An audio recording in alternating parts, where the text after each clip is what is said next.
annabin talakawa da malamai na ko annabin kowa da kowa na annabin duk musulmi na to menene dalilin shugabannin Najeriya da ba su magana in an taba annabi Muhammad sallallahu alaihi wasallam tsakani da Allah yan dimokuraɗiyya na Najeriya ya kamata mu kama kanmu da su da shugaban ƙasa har waɗanga gwamnonin na ƙarya ba wanda ya yi magana akan Muhammadu Rasulullah sallallahu alaihi wasallam jama'a abin bakin ciki ne ko ba abin bakin ciki ba duk wasu shugabanni na duniya kuna jin suna nuna damuwarsu yau hamu abin da mun ka ce Najeriya tana da iko na cewa jekadan Najeriya da Faransa ya dawo gida jekadan Najeriya da Faransa ya koma jama'a duk maganganun da aka yi malamai sun yi abin da ya kamata yanzu da ni da kai in dai muna son manzon Allah muna koma sayan man total muna koma sayan biro big kamfanin da ka yin tayoyi na Faransa muna koma sayan waɗannan tayoyin to amma me yake aikin da zamu yi shine gwamnati ta ce duk wani kamfani na Faransa ta so kilasin ɗinai tsakaninku da Allah ta taimaki addini ko ba ta taimaki addini ba amma tun da an taba annabi Muhammad sallallahu alaihi wasallam ba wani kabinin ɗin shugaban ƙasa ba wanda ya magana duk waɗanda gwamnonin ba wani wanda ya magana an taba manzon Allah yanzu ba ma su soki lasin na Faransa ba abinda muka so su hito su ce sun nuna damuwarsu yadda kiristocin Najeriya sun kai gum haka su ma shugabannin Najeriya sun yi gum ga sarakunan ganan da aka cewa sarakunan addinin musulunci sai azumi yayi kusa kaji wasu malamai yan naira tahi Allah ai haƙƙin sarkin musulmi na magana akan ganin wata shi shari'a tabba to ga shugaban halittun duniya da lahira an taba mai alhurma sarkin musulmi yayi shiru bai ce komi ba tsakanin ku da Allah in yana ganin girman manzon Allah bai kamata shi magana ba don shi za a ce ba su ganin girman sarkin musulmi ba su mutunta shi sai mu ce sarkin musulmi bai ganin girman manzon Allah in yana ganin girman manzon Allah billahi allazi la ilaha illa huwa a matsayi ne na wakilin mu yan dimokuraɗiyya abinda suka cewa ba su damu ba don ba addini suka wakilta ba don shi su tsakanin su da addinin musulunci da kayi magana sai su ce dimokuraɗiyya ta kawo su tsakanin ku da Allah sarakunan musu musulunci ya kawo su ko ba musulunci ba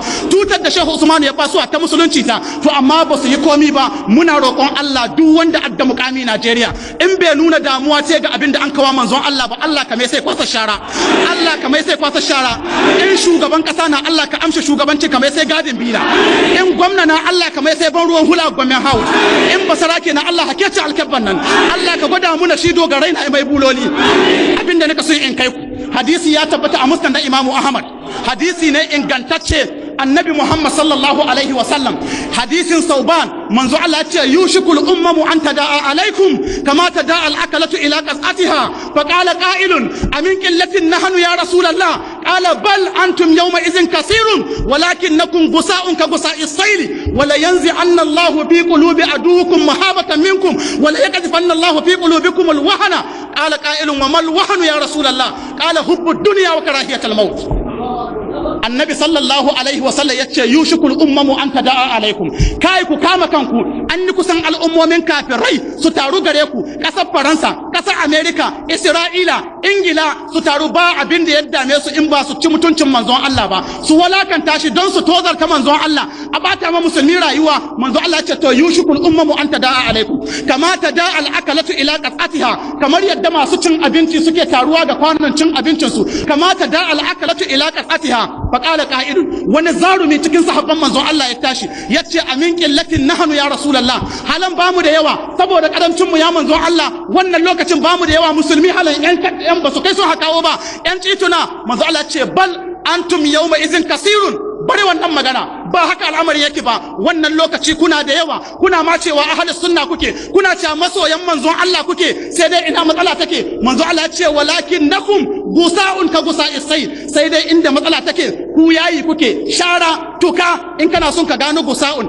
in an yi ruwan sama ka samu gota ka ga yadda ledodi ka rufe gota in ka gani kana iya takawa to in ka taka kana tsayawa ko hadawa za kai manzo Allah ya ce haka musulmi za su koma yawan rairena babu siminti in an taba demokradiya suna iya kun baki suna iya kun haurin kare arewa suna iya kun haurin kare gwamnatin janar Muhammadu Buhari suna iya kun haurin kare gwamnatin jihohinsu amma ba su iya kun baki wurin kare Muhammadu Rasulullah walakin nakum gusa'un ka gusa'us sayli wala yanzi anna Allah ina rantsuwa da Allah sai Allah ya cire mi wala yanzi anna Allah min qulubi adukum sai Allah ya cire daga zukatan makiyanku mahabatan minkum kwarjini da gare ku duk wani kwarjini da ake gani naku manzo Allah ya ce wallahi za a kai sadda ba a ganin girman ku don kun zama yawan banza banza yawan rerai babu siminti manzo Allah ya ce wallahi sai Allah ya jefa rauni a cikin zukatanku a samu zuciyar mutum ta mutu bai ganin girman komi in ba dukiya ba abin da ya dame shi in dai ana iya mai mukami shikenan in ana aika mai kuɗi babu matsala a zauna lahiya tashin hankali na a ce a bar sayan kayan Faransa